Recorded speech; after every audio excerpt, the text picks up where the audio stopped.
Daniel Padilla nagsalita na. Bakit binasag niya ang intrigang hiwalay na sila ni Catherine Bernardo?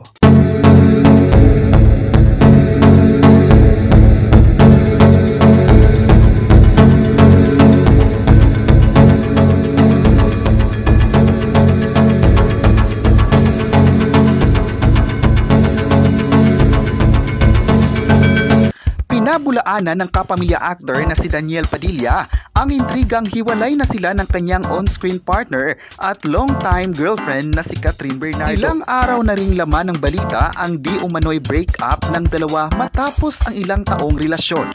At tuluyan na ngang binasag ni Daniel ang kanyang katahimikan at kinumpirma na walang katotohanan mga kumakalat na issue ukol sa kanila ng kanyang nobya. Pasimpleng pinabuluanan ng balita ang chikang ibinahagi niya sa kanyang Instagram story ang video ni Catherine Bernardo para sa preview kung saan siya ang cover ngayong buwan.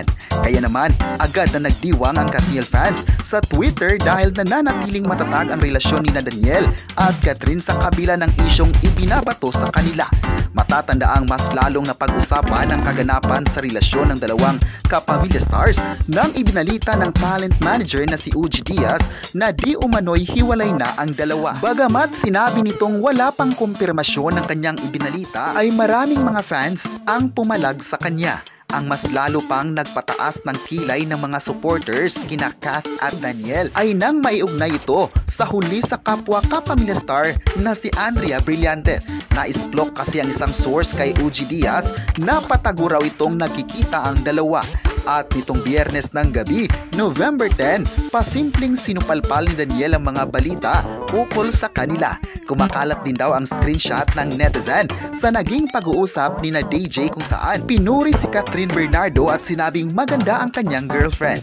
Hindi rin maiwasan ng mga Katniel fans ang magpasaring kay Uji Diaz dahil sa nauna nitong naiulat. Pero sa ngayon ay masaya na ang mga fans sa kumpirmasyon na ito. Ayon pa ng netizens, imposible na magkakahiwalay ang dalawa dahil matagal na itong nagkakaayos ng relasyon. Matagal na rin silang nagkasama sa mga proyektong ibinigay ng ABS-CBN sa kanila.